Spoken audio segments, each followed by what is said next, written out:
আসসালামু আলাইকুম। সালাম অর্থ শান্তি, সেটার আজ প্রমাণ পেয়ে গেল জাহান হাতে নাতে। সকাল 10টা থেকে পেশেন্ট দেখতে দেখতে সে প্রচণ্ড ক্লান্ত হয়ে পড়েছিল। সেই সাথে একটা চাপা অস্থিরতাও কেমন চাপতে ধরেছিল তাকে। মেহেরিমাকে নিয়ে চিন্তাও এক অজানা আশঙ্কায় বিচলিত হয়ে আছে তার মন মস্তিষ্ক দুটোই। কিন্তু এইমাত্র মেহেরিমার সুরেলা গলার স্বর যেন তার অস্থিরতা গায়েব করে দিয়েছে। কেমন শান্তি শান্তি লাগে মেয়েটার সংস্পর্শে থাকলে। হ্যালো, শুনছেন? মেহেরিমার কণ্ঠে জাহানের ধ্যান ভঙ্গ হয়। সে পুনরায় চেয়ারে গা এলিয়ে দিয়ে চোখ বন্ধ করে বলে, কিছুক্ষণ চুপ করে থাকো তো, তোমায় অনুভব করি। মেহেরিমা বরাবরই বাধ্যগত মেয়ে। প্রিয়তমের আদেশ অমান্য করার স্পর্ধা তার এ জীবনে হবে কিনা সন্দেহ। সে জাহানের কথা মতো চুপ করে থাকে যতক্ষণ না জাহান নিজে থেকে কথা বলে। বেশ কিছুক্ষণ হয়ে যাওয়ার পর জাহান নিজেই প্রশ্ন করে, কি করছো? মেহেরিমা শান্ত গলায় বলে, পড়ছিলাম। রেস্ট নিতে কয়েকটা দিন। মাথা ব্যথা আছে? গতকাল হায়াতের রিকশা উল্টে পড়ে গেলে প্রথমে মেহেরিমা পড়ে, তার উপর হায়া পড়ে। রিকশা থেকে পড়ে গিয়ে মেহেরিমার মাথা রাস্তার ফুটপাতের উঁচু জায়গায় লেগে কপালের এক সাইড কেটে যায়, পায়েও কিছুটা চোট পায়। হায়া যে কম ব্যথা পেয়েছে তা কিন্তু না। কয়েকজন বিক্ষোভকারী দৌড়ে যাওয়ার সময় হায়ার পায়ে পাড়া দিয়ে যায়। এমনিতে বেকায়দা ছিল পাটা, তার উপর পাড়া খেয়ে তার পায়েও বেশ ভালোই ব্যথা পেয়েছে। জাহানের প্রশ্নের জবাবে মেহেরিমা বলে, পরশু একটা টেস্ট আছে ভার্সিটিতে, ওটার পড়ায় পড়ছিলাম। আর মাথা ব্যথা নেই এখন, আলহামদুলিল্লাহ। মেহেরিমার অসুস্থতার কথা শুনে জাহান লম্বা করে একটা শ্বাস ছাড়ে। টুকটাক কথা শেষ করে একে অপর থেকে বিদায় নিয়ে চলে যায় হালকা ফ্রেশ হতে। লাঞ্চের পর ওয়ার্ড ভিজিটিংয়ে যেতে হবে তার। গালে হাত দিয়ে মাথা নিচু করে গুনগুনিয়ে কেঁদে চলেছে আদিবা। জাইন তার গতকাল রাতের কথা সত্য করে দিয়েছে। সত্যি সত্যি আদিবার ভার্সিটিতে এসে তাকে থাপ্পড় মেরেছে। জাইন কাল কথাটা আদিবাকে ভয় দেখানোর জন্য বলেছিল, কিন্তু সে আদিবার ভার্সিটিতে আসলে দেখতে পায় আদিবা তার ক্লাসমেটদের সাথে গ্রুপ স্টাডি করছে ভালো কথা, এতে জাইনের কোনো সমস্যা ছিল না। কিন্তু আদিবার থাপ্পড় খাওয়ার কারণটা হলো তার ঘাড়ে হাত দিয়ে এক ছেলে বসেছিল। আদিবাও তার সাথে হাসতে হাসতে ছেলেটির গায়ে ঢলে পড়ছিল। এই দৃশ্য দেখে কোনো প্রেমিক পুরুষের মাথা ঠিক থাকে? জাইন তাদের সামনে না গিয়ে ফোন করে আদিবাকে নিজের গাড়ির সামনে ডাকে। আদিবা নাচতে নাচতে এসে জাইনের সামনে উপস্থিত হতে দেরি, কিন্তু তার তুলতুলে গালটায় থাপ্পড় পড়তে দেরি হয় না। গাড়িতে ঢুকিয়ে আরেক দফা ঝেড়ে তারপর শান্ত হয়েছে জাইন। তারপর গাড়ি চালিয়ে নিজে এসেছে শহরের একটু বাহিরের সাইডে একটা লেকের কাছে। আদিবা সেই যে গাড়ি স্টার্ট করার পর থেকে কান্না শুরু করেছে, এখনও কেঁদেই চলেছে। জাইন গাড়ি থামিয়ে সিটে গা এলিয়ে দিয়ে বসে থাকে চোখ বন্ধ করে। তার মতে সে ভুল কিছু করেনি। ছেলে ফ্রেন্ড থাকতে পারে, তাদের সাথে গ্রুপ স্টাডি করা যেতেই পারে, তাই বলে গায়ে হাত দিয়ে বসে থাকবে, এটা সে কিছুতেই মানতে পারে না। জাহানের চেয়ে জাইন শর্ট টেম্পার, তার হাত একটু বেশি চলে মুখের থেকে। সেই হিসেবে জাহান তার কথা দিয়ে হাতের কাজ করে ফেলে। জাইন চোখ খুলে ঘাড় কাত করে আদিবার দিকে তাকায়। টকটকে লাল হয়ে যাওয়া মুখটা দেখে তার বেশ মায়া লাগে। আর কোনো চিন্তা ভাবনা ছাড়াই সে ঝট করে আদিবার একটা হাত টেনে ধরে নিজের কোলের উপর নিয়ে আসে আদিবাকে। ব্যাপারটা এত তাড়াতাড়ি হয় যে আদিবা সব বুঝে ওঠার আগেই জাইন কাজটা করে ফেলে। কিন্তু যখন আদিবা বিষয়টা বুঝতে পারে, তখন গরম তেলের মধ্যে পানি পড়লে যেমন চিটচিটিয়ে ওঠে তেলটা, তেমন করে ওঠে। জাইনের বুকে কিল থাপ্পড় দিয়ে নিজেকে তার থেকে মুক্ত করার চেষ্টা করে। জাইন এক হাত দিয়ে আদিবার মাথাটা নিজের বুকের সাথে চেপে ধরে পুনরায় চোখ বন্ধ করে বসে থাকে।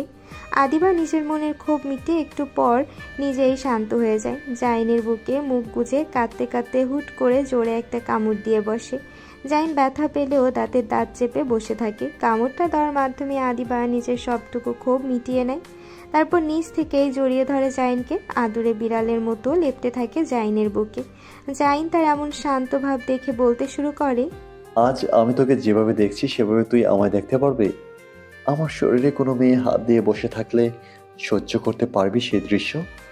তাহলে কাল থেকে তুই তোর মতো যা ইচ্ছে করবি, আর আমি আমার মতো। জাইনের কথা শুনে আদিবা আরো শক্ত করে জড়িয়ে ধরে জাইনকে।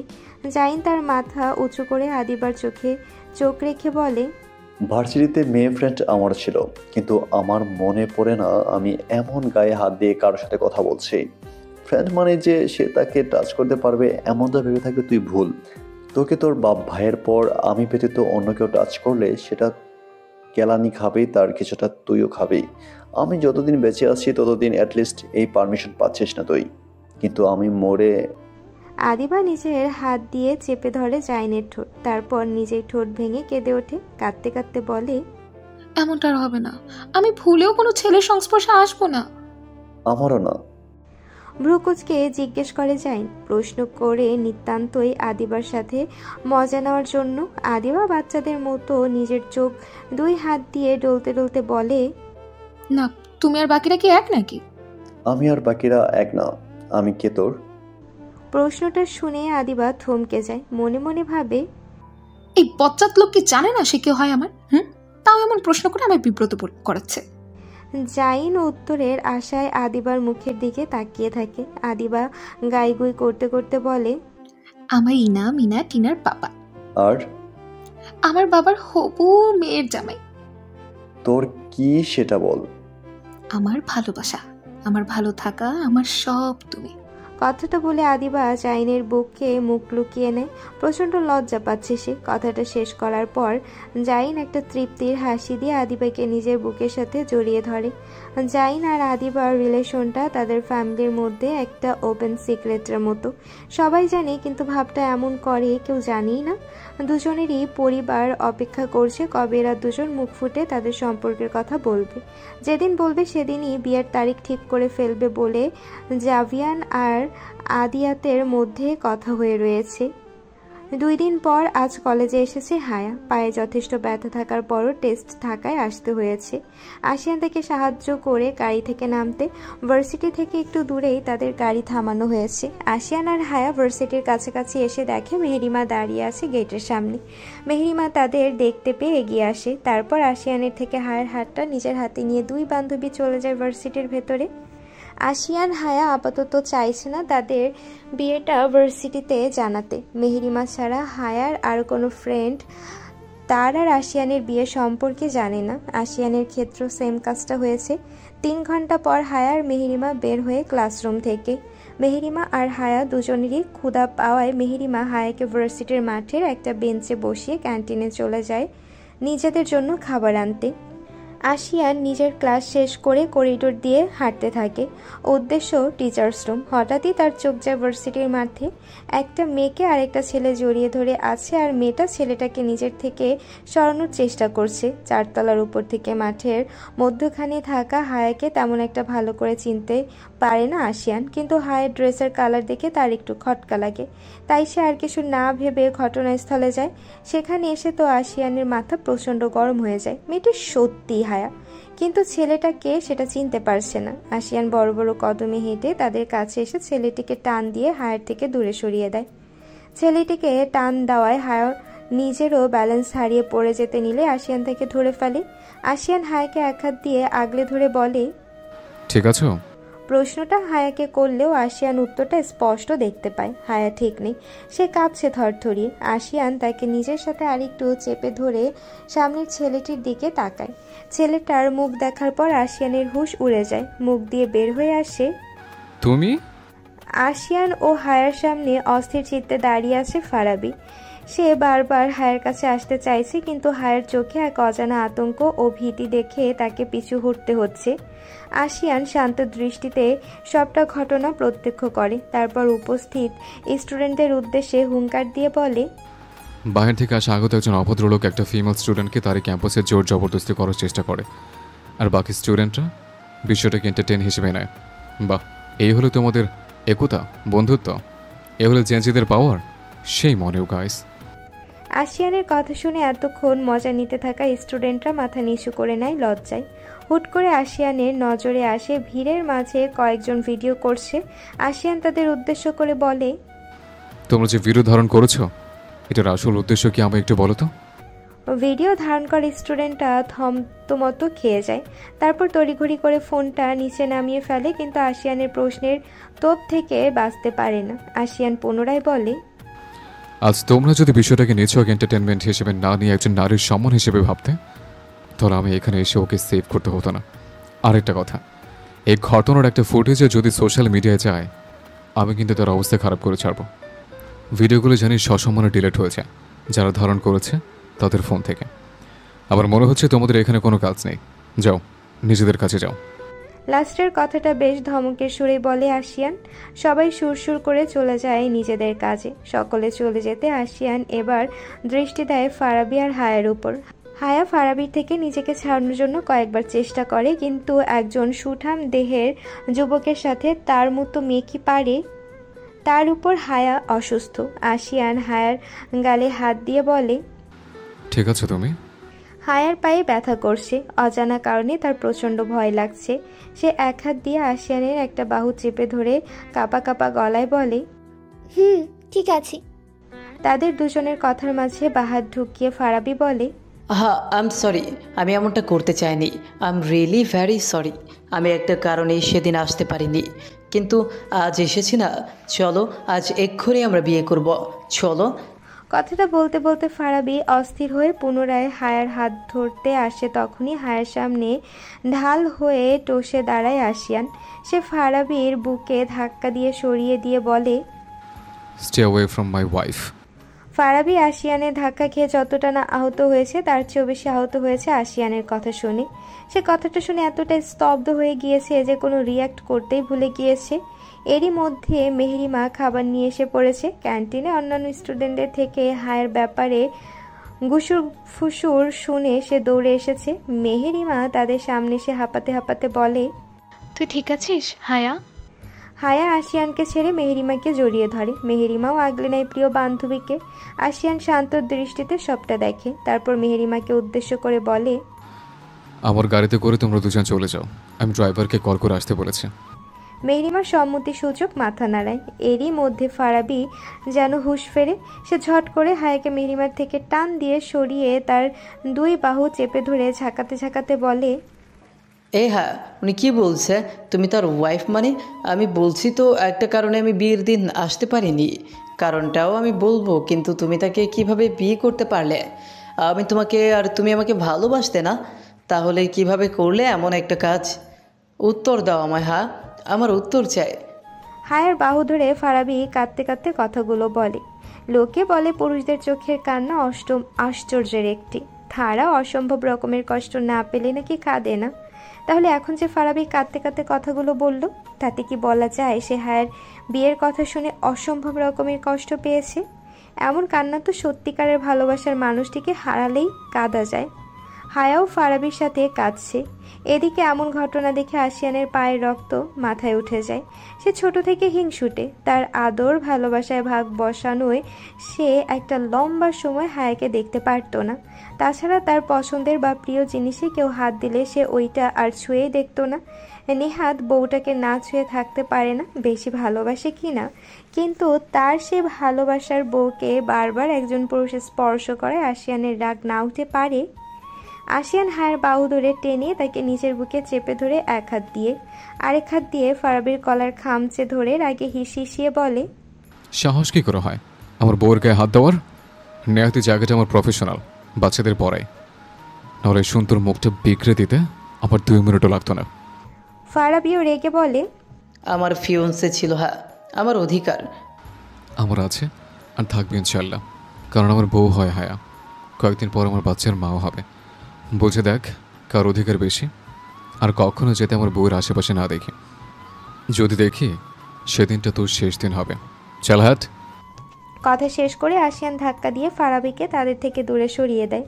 ফারাবি বেশ কয়েকবার পিছিয়ে যায়। আশিয়ান আশেপাশে চোখ বুলিয়ে দেখে তেমন স্টুডেন্ট নেই। ক্লাস টাইম হয়, সকলে ক্লাসে চলে গিয়েছে। আশিয়ান হায়াকে নিজের বুক থেকে সরিয়ে হায়াকে এক পাশ দিয়ে ধরে নিয়ে যায় পার্কিং লটের দিকে। মেহেরিমাও তাদের পেছন পেছন যায়। ফারাবি শূন্য দৃষ্টি নিয়ে তাকিয়ে থাকে তাদের যাওয়ার দিকে। আশিয়ানের গাড়ি এসে পড়ে 10 মিনিটের মধ্যে। হায়া চুপ করে রয়েছে সেই তখন থেকে। মেহেরিমা কয়েকবার তার সাথে কথা বললেও সে একটা বাক্য ব্যবহার করে না। হাতে থাকা খাবারও মুখের সামনে ধরে, কিন্তু হায়া সেটাও মুখে নেয় না। আশিয়ান হায়ের স্তব্ধতা দেখে তাকে একা ছাড়ার সাহস পায় না। গাড়ি আসলে সেও হায়া আর মেহরিমার সাথে উঠে পড়ে। মেহরিমাকে তার হোস্টেলে নামিয়ে দিয়ে তারা নিজেদের বাসায় এসে পড়ে। গাড়িতে বসে আশিয়ান 1 ঘন্টার জন্য ছুটি নেয়। তার নেক্সট ক্লাসটা তার আরেকজন কলিগকে প্রক্সি নেওয়ার অনুরোধ করলে সে জানায় সে নিয়ে নেবে ক্লাসটা। বাড়ির সামনে এসে গাড়ি থামলে আশিয়ান গাড়ি থেকে নেমে হায়াকে নামিয়ে তাকে কোলে তুলে নেয়। তারপর সে অবস্থাতেই তাকে নিয়ে হাঁটা দেয় বাড়ির ভেতরে। বাড়িতে তখন স্পর্শ, হানিয়া, রোজি বেগম আর মিস্টার তালুকদার ছিলেন। এই অসময়ে আশিয়ান এভাবে হায়াকে কোলে করে নিয়ে আসায় সবাই ভাবে সে আবার অসুস্থ হয়ে পড়েছে। আশিয়ান তাদের মিথ্যা বুঝ দিয়ে হায়াকে নিয়ে উপরে নিজেদের রুমে এসে পড়ে। রুমে এসে আশিয়ান নিজেই হায়ার বোরকার হিজাব খুলে দেয়। ওয়াশরুম থেকে কাপড় ভিজিয়ে এনে তার মুখ হাত মুছিয়ে দেয়।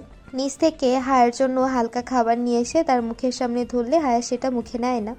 আশিয়ান কয়েকবার আদর করে খাবার খাওয়ানোর চেষ্টা করে, কিন্তু হায়া একটা রাও কাটে না। হঠাৎই হায়া হাইপার হয়ে ওঠে। আশিয়ানের হাতে থাকা খাবারের প্লেটটা ফেলিয়ে দিয়ে আশিয়ানকেও ধাক্কা দিয়ে নিচের থেকে দূরে সরিয়ে দেয়। তারপর চিৎকার করে বলে, বলেছি না খাবো না।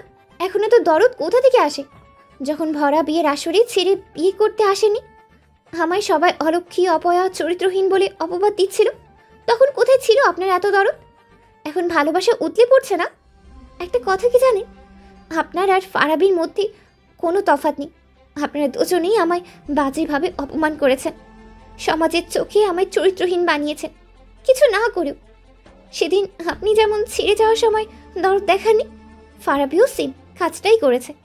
এখন আপনি পরিবারের চাপে বিয়ে করে যেমন হালকা দরদ দেখাচ্ছেন, ফারাবিও সেম কাজটাই করছে। আপনারা ছেলেরা পারেন শুধু প্রতিশ্রুতি দিতে, কিন্তু সেটা পূরণ করার সময় আপনাদের আর খোঁজ থাকে না। রাগে দুঃখে হায়ার চোখ দিয়ে পানি বের হয়ে যায়।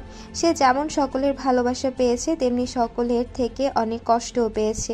আশিয়ান তাকে ধরার জন্য এগিয়ে আসলে হায়া কয়েক পা পিছিয়ে যায়। তারপর আবারও চিৎকার করে বলে, এত জড়াজড়ি করেন কেন সবসময়? একটা কথা বলছি না আমি, নাকি কথাটা শোনার প্রয়োজন বোধ করেন না?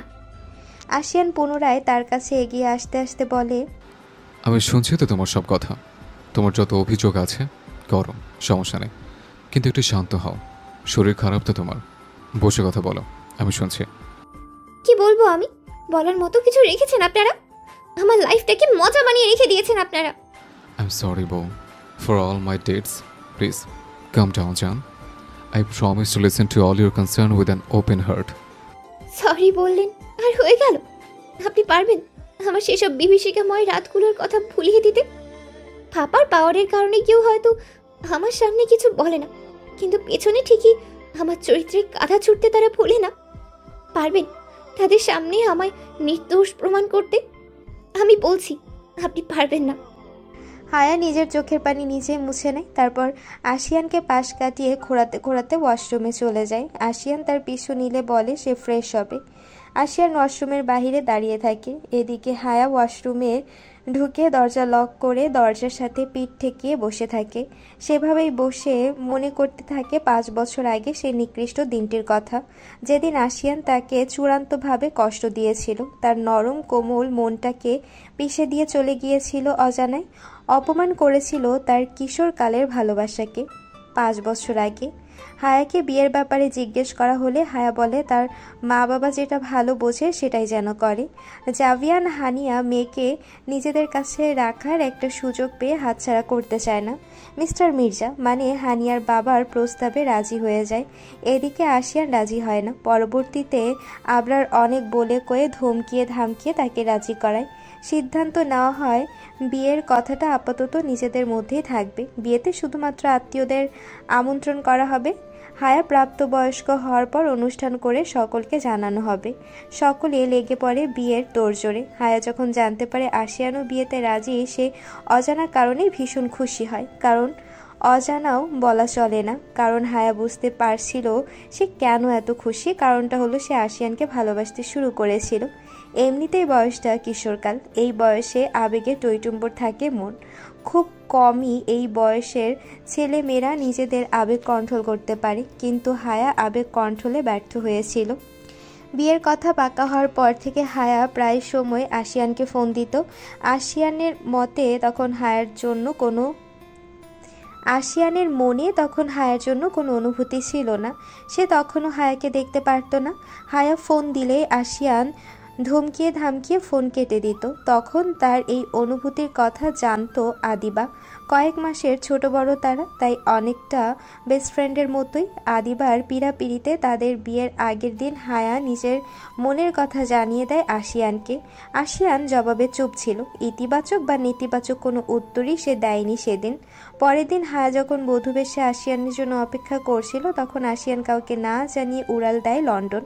কাজী এসে নিজের সব কাজ শেষ করে যখন বর বধূকে একত্রে আনার কথা বলে, তখন জাভিয়ানদের টনক নড়ে, কারণ আশিয়ানরা তখনও এসে পৌঁছায়নি। জাভিয়ান আবরারদের ফোন লাগালে তারা আশিয়ানের চলে যাওয়ার কথা জানায়। জাভিয়ান ভেবে পায় না কিভাবে মেয়ের সামনে কথাটা উপস্থাপন করবে। হানিয়া জাহান জাইনকে একান্তে নিয়ে গিয়ে কথাটা জানায়। হানিয়া কান্নায় ভেঙে পড়ে। আশিয়ান যে তাদের এমনভাবে কষ্ট দিবে তারা কখনো কল্পনাও করেনি। আশিয়ানকে তারা সবসময় নিজেদের সন্তানের মতো স্নেহ করেছে।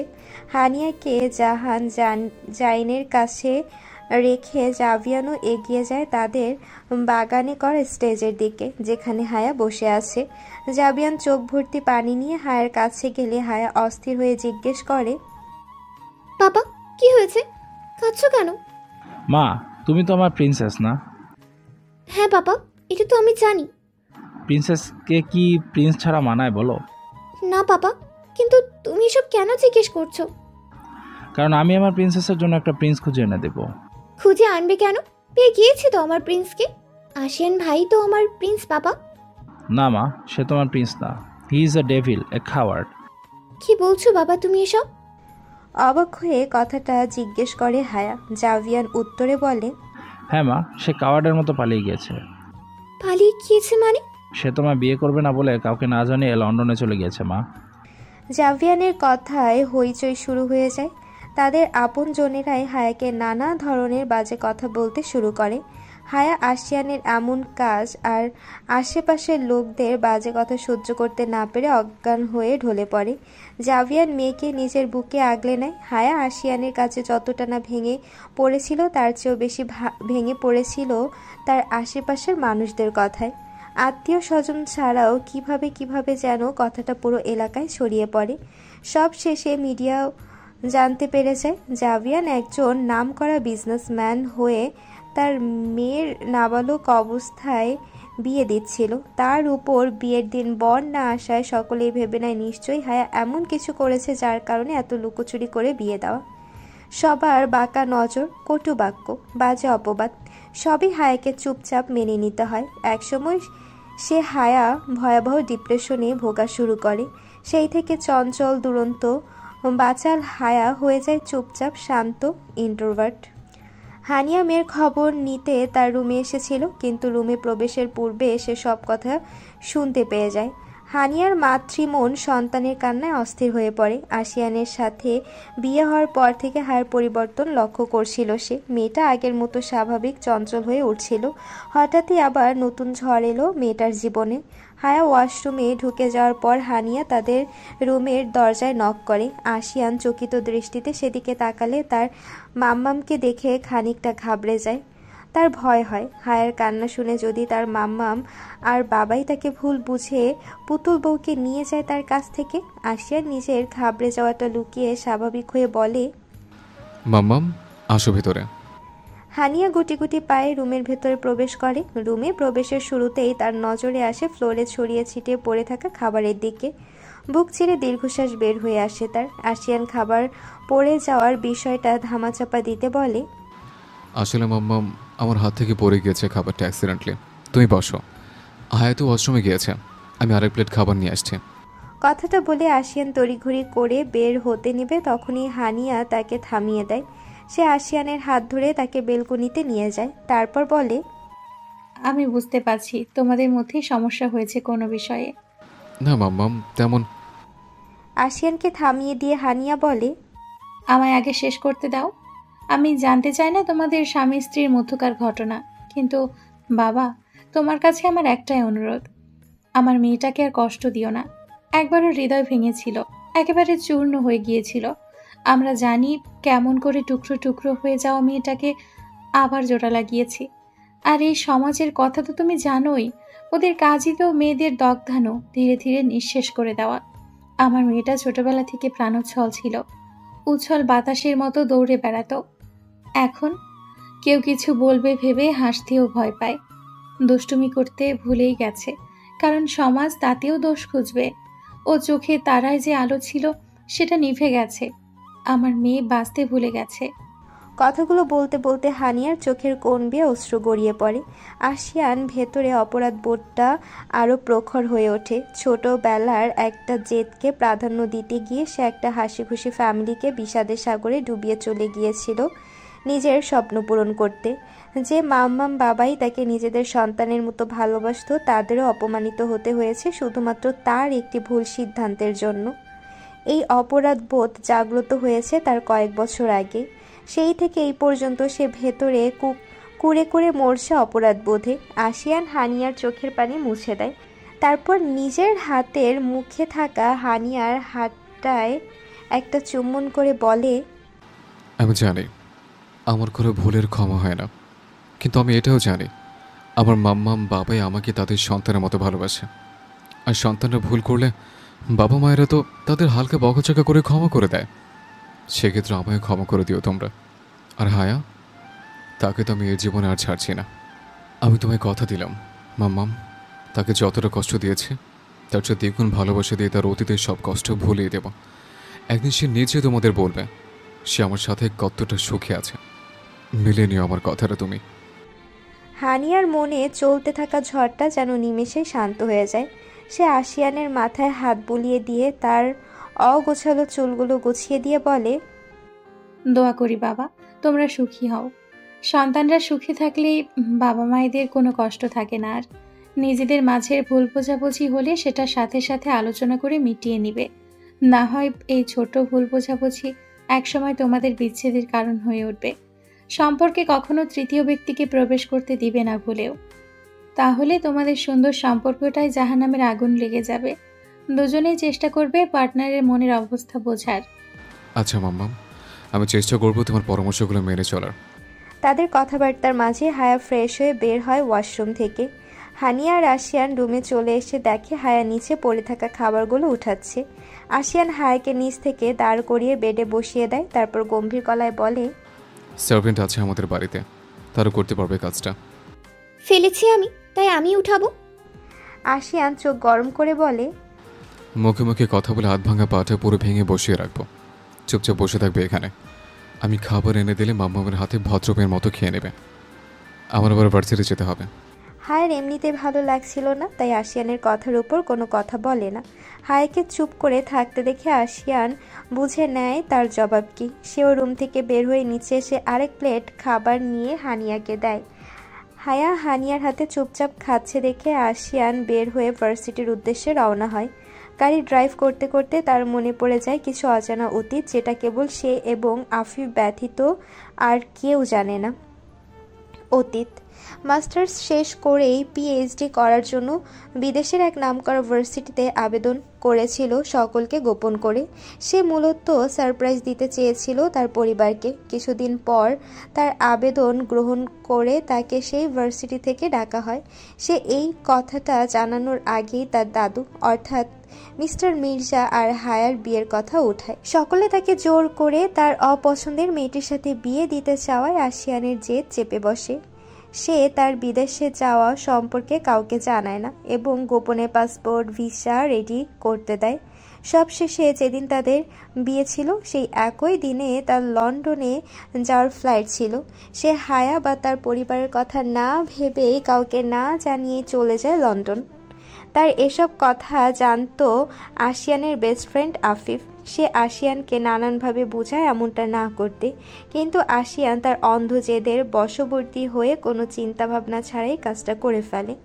আফিফ তার লন্ডনে যাওয়ার কথা পরিবারের সকলকে বলে দিতে চাইলেও আশিয়ান তাদের বন্ধুত্বের কসম দিয়ে কথাটা চেপে রাখে। আশিয়ান যখন লন্ডন ফ্লাইটে রওনা হয়েছে স্বপ্ন পূরণের উদ্দেশ্যে, তখন মির্জা বাড়িতে তাকে খুঁজতে খুঁজতে সবার পাগল হয়ে যাওয়ার উপক্রম। সকলে আফিফকে চেপে ধরলে আফিফ আমতা আমতা করে আশিয়ানের লন্ডনে যাওয়ার কথা বলে দেয়। মিস্টার মির্জা আশিয়ানের এহেন কাণ্ডে অসুস্থ হয়ে শয্যাশায়ী হয়ে পড়ে। তালুকদার বাড়িতে তখন আরেক ঝড় চলছে। পরিবারের এমন ভয়াবহ অবস্থা দেখে আবরার কঠোর মনে সিদ্ধান্ত নেয় যে সে আশিয়ানকে ত্যায্য করবে।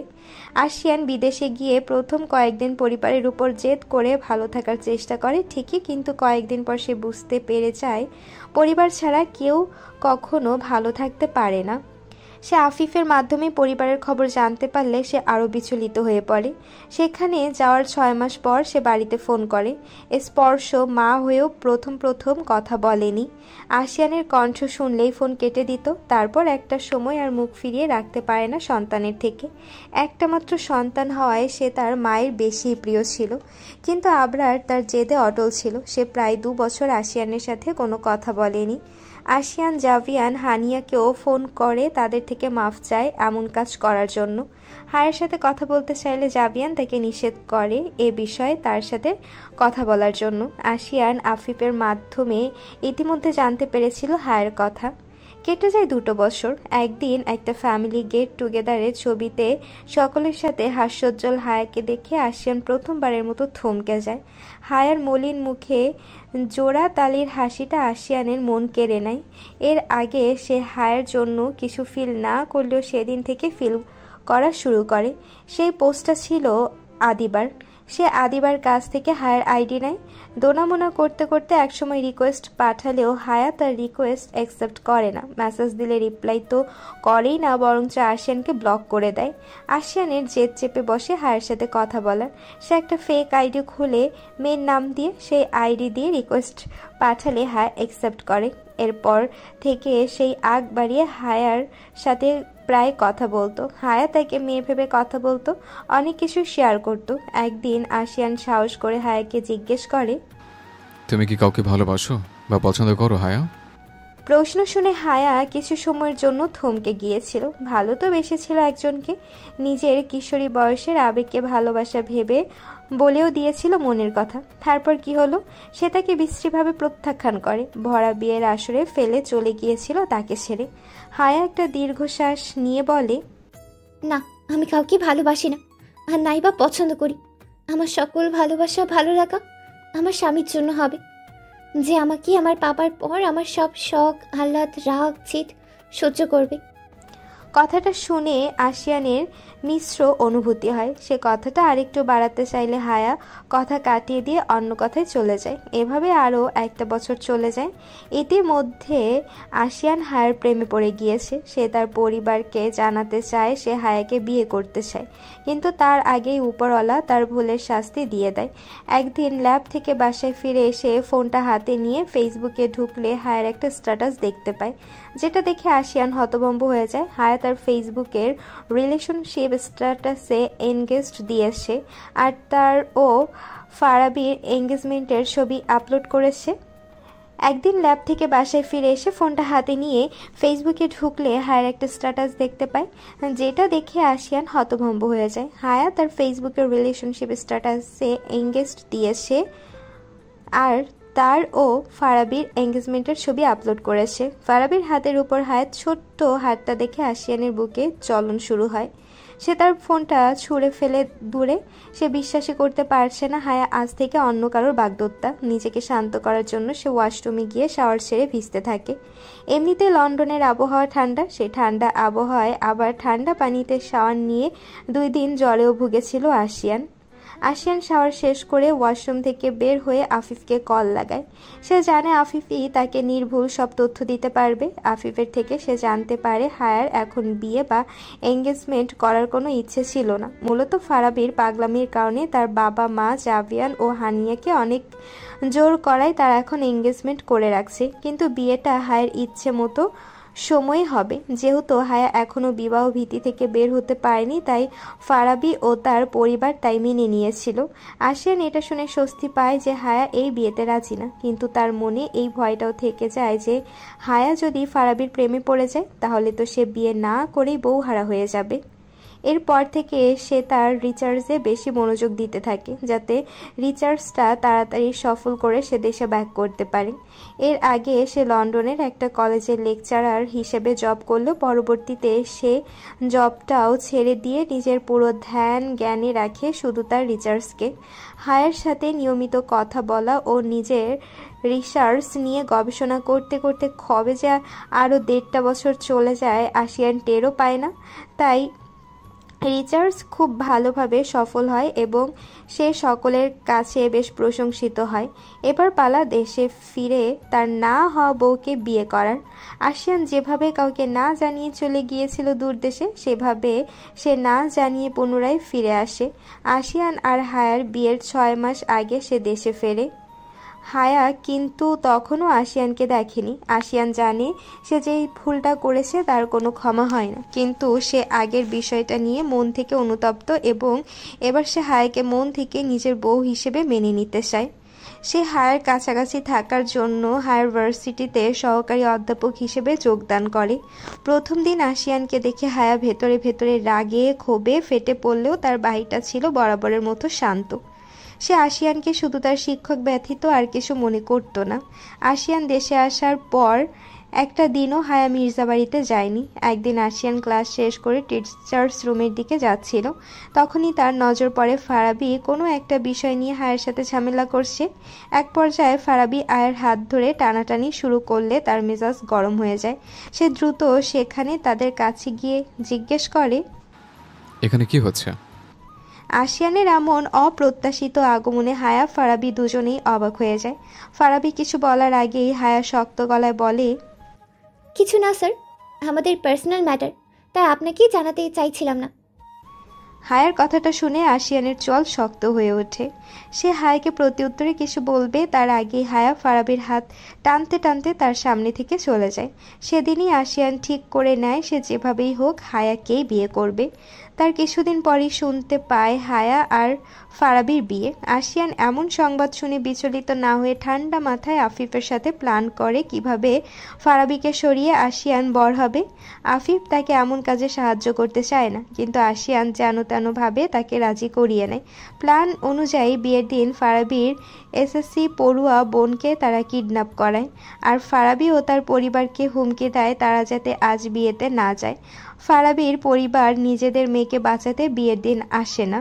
এদিকে দ্বিতীয়বার মেয়ের বিয়ে ভেঙে যাচ্ছে দেখে জাভিয়ান না পেরে আশিয়ানদের কাছে হায়ার বিয়ের প্রস্তাব রাখে। আশিয়ান এমন সুযোগ হাতে পেয়ে তা চট জলদি লুফে নেয়। হায়া এমন কথা শুনে বলেছিল, আমি সারা জীবন কুমারী থাকবো, কিন্তু তাও এই লোকের সাথে বিয়ে করব না। তোমরা আমায় বারবার বিয়ে নিয়ে এমন চাপ দিতে পারো না।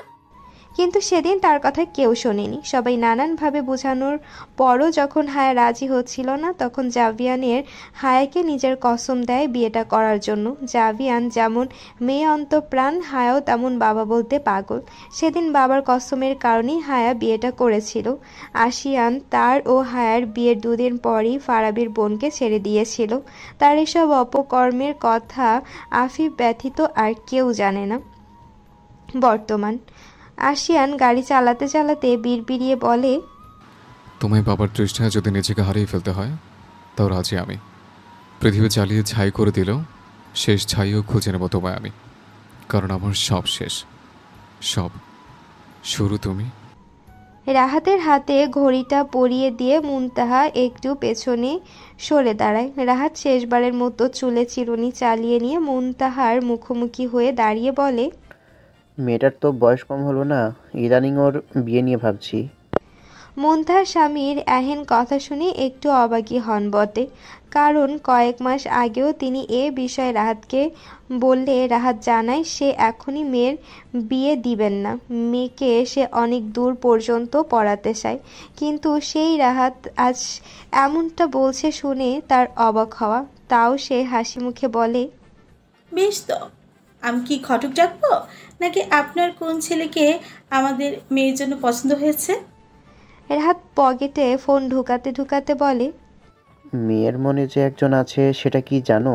মুনতাহা অবাক হয়ে বলে, না তো, রাহাত তো আমায় এমন কিছু জানায়নি। তা জানবে কেমনে? মেয়ের কোনো খবরই তো জানো না। কিছুদিন আগে যে অসুস্থ হয়ে পড়লো সেটাও এই কারণেই হয়েছিল। ভীষণ বিতৃষ্ণা নিয়ে কথাগুলো বলে রাহাত। মুনতাহা বিচলিত হয়ে বলে, তাহলে তো জল অনেক দূর গড়িয়ে পড়েছে, তাড়াতাড়ি ওর একটা ব্যবস্থা করতে হবে। আচ্ছা, আপনাকে কি রাহা বলেছে ও কোন ছেলেকে পছন্দ করে?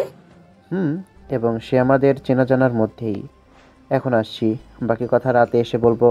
রাহাত মুনতাহার মনে শ্বাসপে ঢুকিয়ে দিয়ে চলে যায়। মুনতাহা তার পেছন ডাকতে নিয়েও ডাকে না। চিন্তায় পড়ে যায় সেই ছেলেটি কে, যাকে তার মেয়ে মন দিয়ে বসে আছে। এপ্রিলের খড় রোদ যেন আগুন হয়ে ঝরে পড়ে আকাশ থেকে। গোটা প্রাণীকুলি হাঁসফাঁস করে এই অসহনীয় উত্তাপে। যতই বেলা বাড়ে সূর্য ততই রুদ্ররূপ ধারণ করে। তার প্রখর তেজে যেন পুড়ে যায় ধরণী।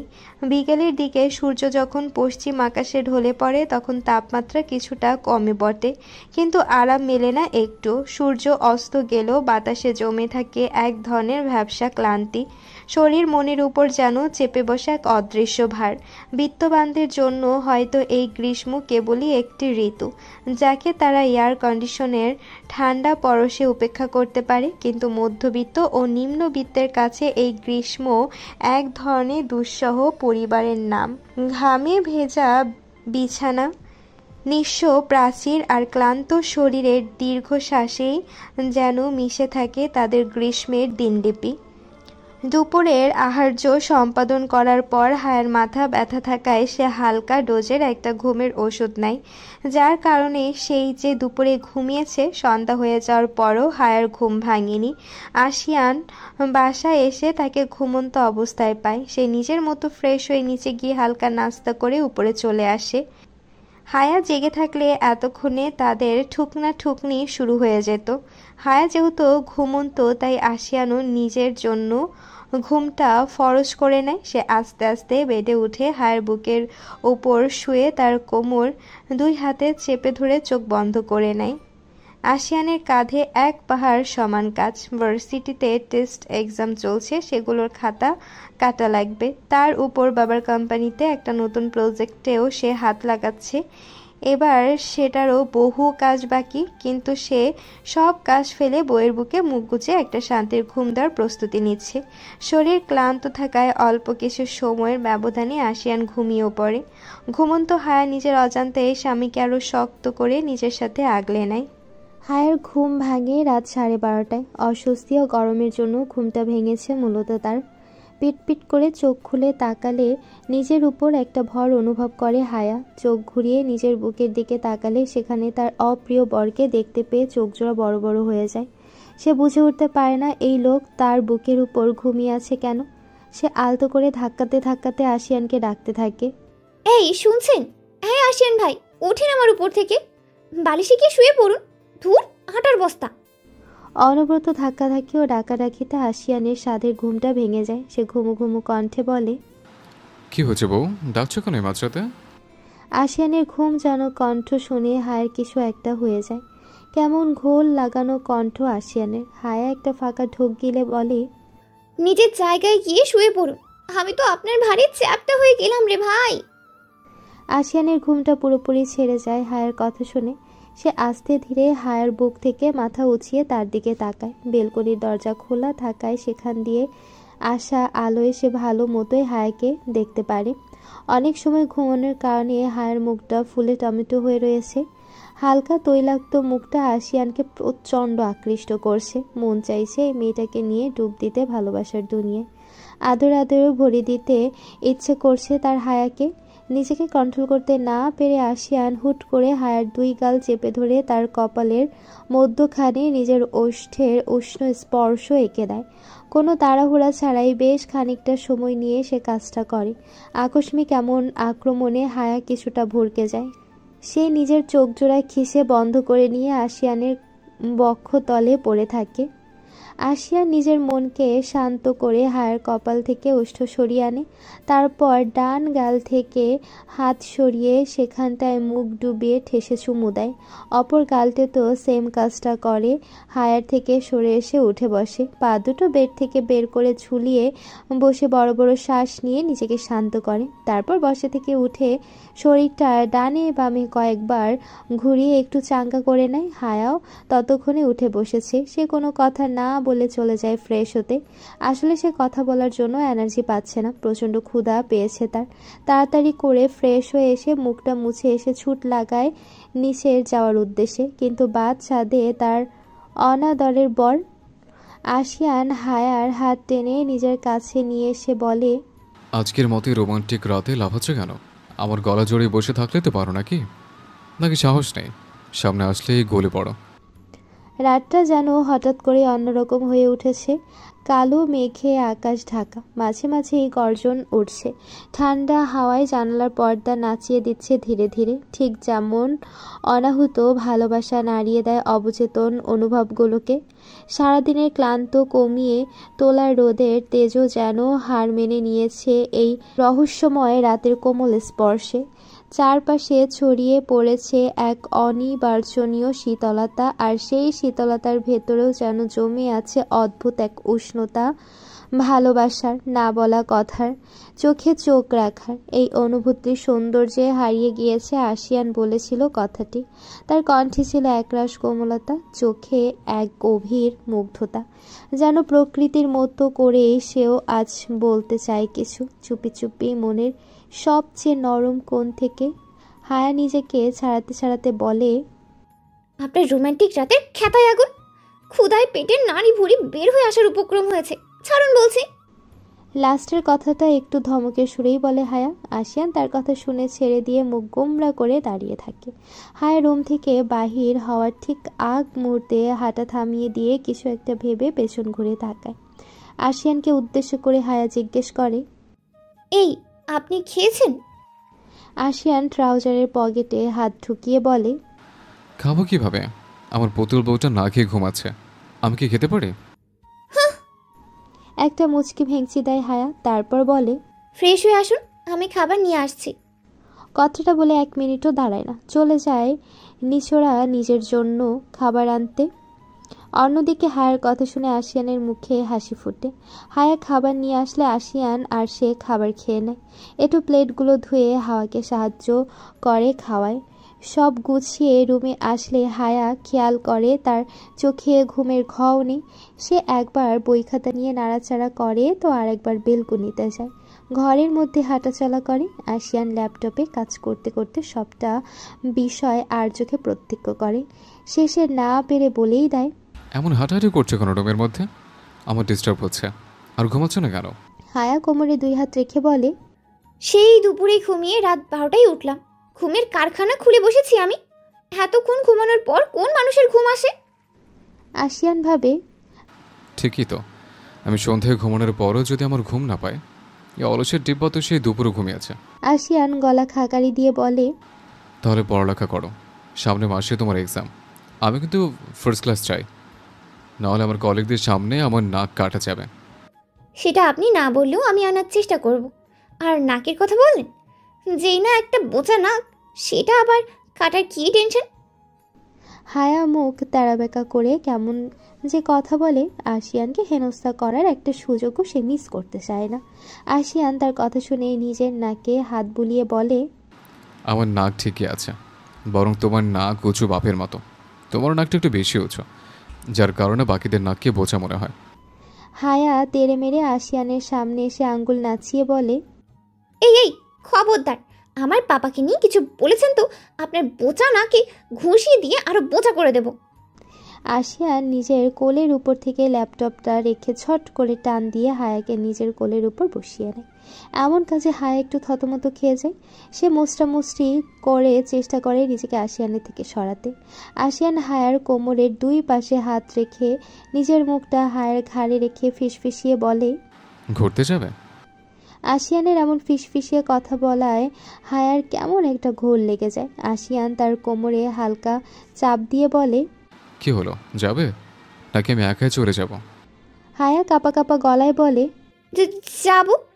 হায়ার এমন থেমে থেমে বলা কথা শুনে আশিয়ানের ঠোঁটের কোণে হাসি ফোটে। সে হায়াকে নিজের সাথে আরেকটু চেপে ধরে বলে, তাহলে সুন্দর করে বলো তো বউ। আশিয়ান, আমি আপনার সাথে ঘুরতে যেতে চাই। হায়া আশিয়ানের নাম মুখে নেবে? এ কথা হায়া জীবনে বলবে? হায়া যাও একটু ঘোরের মধ্যে ডুবে গিয়েছিল আশিয়ানের কথা শুনে। তার ঘোরটোর সব টাটা বাই বাই হয়ে গিয়েছে। সে আশিয়ানকে বলে, ছাড়ুন আমায়। আমার পাপা আমায় সিনিয়র সিটিজেনদের সম্মান করতে শিখিয়েছে। Senior citizen? সেটা আবার কে? কেন আপনি? হায়ার কথা শুনে আশিয়ানের মাথা ঘুরে যায়। হ্যাঁ, সে মাঝে সে হায়ার থেকে একটু বেশিই বড়, তাই বলে তাকে সিনিয়র সিটিজেন বলে আখ্যায়িত করবে? আশিয়ান কপট রাগ নিয়ে বলে, এই মেয়ে, সিনিয়র সিটিজেন কাকে বলছো? জানো আমার বয়স কত? জানবো না কেন? গুনে গুনে আমার থেকে 9 বছরের বড় আপনি। আমার 21 হলে আপনার 30 চলছে। দেখেছেন, বয়সের ভারে নিজের বয়সটাই ভুলে গিয়েছিলেন। হায়া আশিয়ানকে রাগানোর জন্যই কথাটা বলে এবং কিছুটা সফল হয় বটে। আশিয়ান হায়াকে নিজের কোলের উপর থেকে নামিয়ে উঠে দাঁড়ায়। কাবার থেকে একটা শার্ট নিয়ে সেটা পরতে পরতে বলে, আমি বুড়া বলে না, দেবো না তোমাকে আমার সাথে। এত রাতে তুমি একা থাকো, আমার রুমের পেছনে বটগাছে বসবাস করে পেতনিদের সাথে আড্ডা দাও। আমি চললাম। আশিয়ানের রুমের পেছনে আসলেই একটা বটগাছ আছে। সেটা অন্যের প্রপার্টির ভেতরে হওয়ায় কাটা হয়নি। ছোটবেলায় এই বাসায় আসলে আশিয়ান তাকে ভয় দেখানোর জন্য বলতো এই বটগাছে নাকি পেতনি আছে। প্রতিদিন গভীর রাতে তার রুমের বেলকনির সামনে দিয়ে নাকি ঘোরাঘুরি করে। এসব শুনে হায়া অনেক ভয় পেয়ে যেত। এখনও সেই ভয় কাটিয়ে উঠতে পারেনি। হায়া তড়াক করে নিজের জায়গা ছেড়ে দৌড়ে আশিয়ানের পেছনে গিয়ে তার শার্টের এক কোণা চেপে ধরে বলে, ও আশিয়ান ভাই, নিয়ে যাও না আমাকেও সাথে করে। এমন করছো কেন? এত শয়তান হলে হয় বলো? না হলেও আমি হব। প্রথমত, তুমি আমার কথা শোনোনি। দ্বিতীয়ত, আমি সিনিয়র সিটিজেন বলে অপমান করেছ। এসব কারণে আমি তোমায় নেব না। একা যাব ঘুরতে এই রাতের বেলা।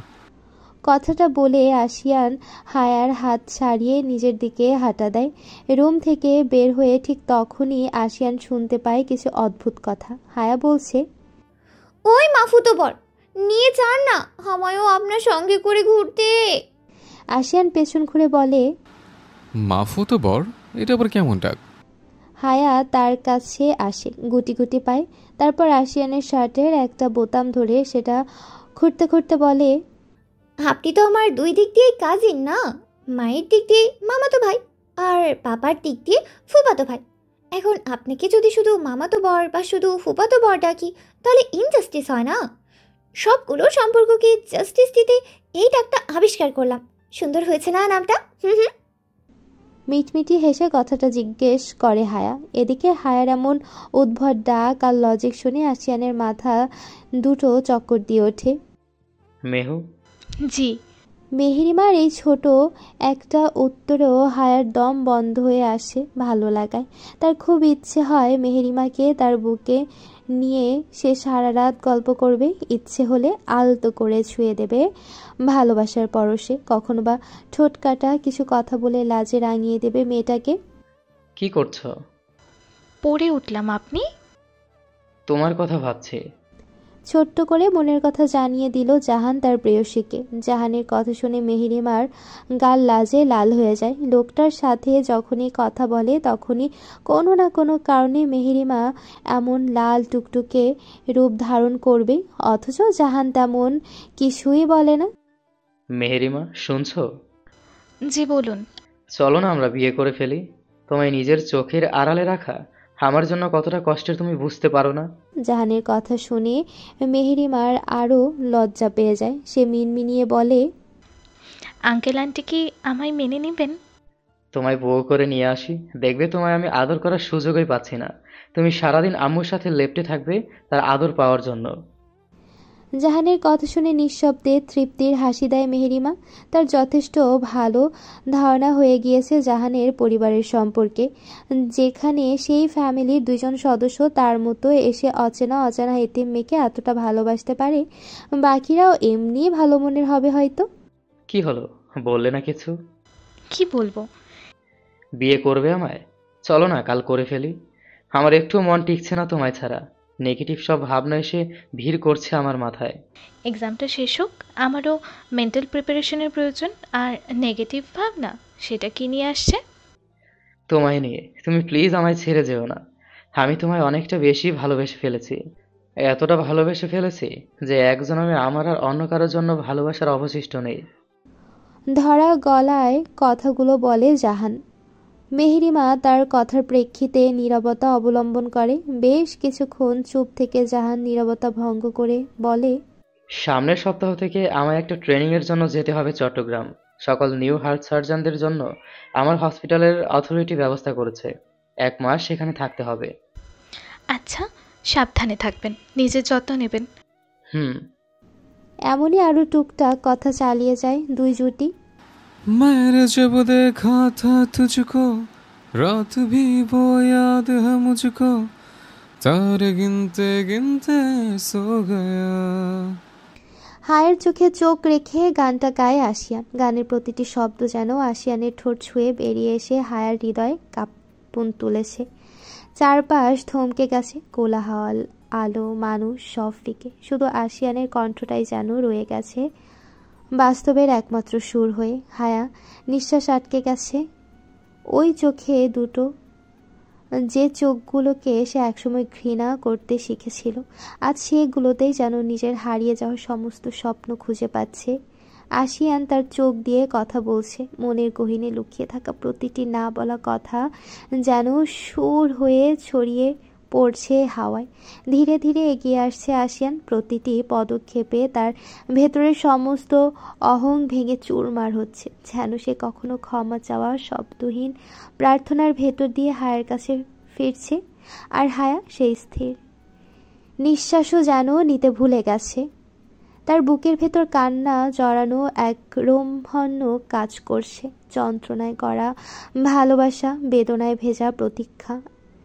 আশিয়ানের গলায় সুর থাকলেও চোখে ছিল দহন। তার দৃষ্টি যেন কেবল একটাই প্রশ্ন করছে হায়ার চোখে, তুমি এখনো ভালোবাসো? আর হায়ার চোখ, তার চোখে ছিল এক প্রকার আত্মসমর্পণ। ঠোঁটে কোনো শব্দ নেই, তবুও তার প্রতিটি নিঃশ্বাসে জবাব ধ্বনিত হচ্ছে, সব কিছু সত্ত্বেও হ্যাঁ, আমি ভালোবাসি। সেই মুহূর্তে গান থেমে গেল, আবেগ থামেনি। সেখানে শুধু তারা দুজন, আর মাঝখানে ভাঙা ভাঙা একটা হৃদয় যা আবার জোড়া লাগতে চাইছে শুধুমাত্র ভালোবাসার এক নিঃশব্দ স্পর্শে।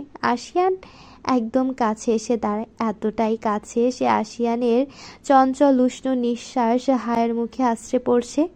তার সেই উষ্ণতা ভরা নিঃশ্বাসের সংস্পর্শে এসে হায়ার অন্তকর্ণ কেঁপে কেঁপে উঠছে। আশিয়ানের ছোট ছোট চোখ জোড়া ছিল এক অদ্ভুত নীরবতা, কিন্তু তাতে ভালোবাসার উষ্ণতা উপস্থিত ঠিকই টের পেয়ে যায় হায়া। আশিয়ান এক মুহূর্তের জন্য থেমে তারপর তার হাতটা এগিয়ে আনে হায়ের কাছে। হায়া বুঝে ওঠার আগেই তার পুরুষালী উষ্ণ আঙ্গুল দিয়ে হায়ের ঠোঁটের কোণে লেগে থাকা আইসক্রিমটা আলতোভাবে ছুঁয়ে দেয়। ছোঁয়াটাই যেন কাঁটা দিয়ে বিদ্যুৎ খেলে যায় হায়ার সারা গায়ে। এর পর মুহূর্তে এসে হায়াকে অবাক করে দিয়ে সে আঙ্গুলটা নিজের মুখে পুরে নেয়। চোখে তখনও চাহনি গাথা হায়ার চোখে। গলায় গা ছমছমে হাস্কি টোনে বলে, দুধের স্বাদ ঘোলে মেটালাম, কিন্তু আসল স্বাদটা নেওয়ার সৌভাগ্য হয়ে উঠল না। কথাটার মানে বুঝতে হায়ার বেশি সময় লাগে না। আশিয়ানের কথা শুনে হায়া চোখ বড় বড় করে তাকিয়ে থাকে তার দিকে। চোখে লজ্জা, মুখে উত্তাপ, নিঃশ্বাস এলোমেলো। ঠোঁট কামড়ে কোনোভাবে নিজেকে সামলাতে চেষ্টা করে। এক মুহূর্ত পর কিছু না বলে সে আচমকা মুখ ফিরিয়ে নেয়। দুপা পিছিয়ে গিয়ে পিঠ ঘুরিয়ে নেয় আশিয়ানের দিক থেকে। তার গালে তখন লাল ছায়া, রক্তিম লজ্জায় গলে যাওয়া চেহারা। হায়া, আশিয়ানের কণ্ঠ তার পেছন থেকে নরম হয়ে ডাকে, কিন্তু হায়া ততক্ষণে এক মনে হাঁটা শুরু করে দিয়েছে। উদ্দেশ্য গাড়ি। দ্রুত পায়ে সরে যাচ্ছে সে, কিন্তু পায়ের গতি আর হৃদয়ের গতি যেন সমান তালে মিলিয়ে ছুটছে না। তার বুকের ভেতর তখন আশিয়ানের স্পর্শের স্মৃতি, ঠোঁটে এখনও তার সেই চাহনির তাপ। একবার পেছনে তাকায়, চোখাচোখি হয়। আশিয়ান এখনো দাঁড়িয়ে, ঠোঁটে সেই চেনা শয়তানি মেশানো মিষ্টি হাসি। হায়া তার দৃষ্টি এড়িয়ে নিয়ে মুখ নিচু করে ফিসফিস করে বলে, পাগল, একদম অসহ্য রকমের পাগল। কিন্তু তার কণ্ঠে রাগ ছিল না, ছিল কাঁপা কাঁপা প্রেম। হায়া পা চালিয়ে গাড়িতে উঠে বসে। আশিয়ানো কিছু সময়ের ব্যবধানে গাড়িতে এসে ড্রাইভিং সিটে বসে গাড়ি স্টার্ট দেয়। বেশ কিছুক্ষণ তারা দুজনেই নীরবতা পালন করে। এক পর্যায়ে নীরবতা ভঙ্গের দায়িত্ব হায়া নিজের কাঁধে তুলে নিয়ে বলে, কই যাচ্ছি আমরা? বাসায় ফিরবেন না? না, আজ বাসায় যাব না ভাবছি। তাহলে কোথায় যাবেন? ভাবছি আজ সারা রাত এভাবে ঘুরবো, সকালে থেকে বাসায় ফিরবো। আইডিয়াটা কেমন? পুরাই বকওয়াস। চুপচাপ গাড়ি বাসার দিকে ঘোরান, কেউ জানতে পারলে বকা দিবে দুজনকে। একদিন না হয় বকা খেলাম। আপনার এত শখ হলে আপনি খেন, কিন্তু আমায় বাসায় রেখে আসুন, পরে যেখানে ইচ্ছে সেখানে যেন। তা তো হচ্ছে না ওয়াইফি, তুমি হচ্ছে আমার অর্ধাঙ্গিনী, আমার রূহ দেহ দুটির অর্ধেকাংশ। আমি যা পাবো, যা খাবো, যা করব, সব কিছুর ফলাফলের ভাগ তোমাকে অর্ধেক নিতে হবে। এতে তোমার মত থাকুক আর না থাকুক।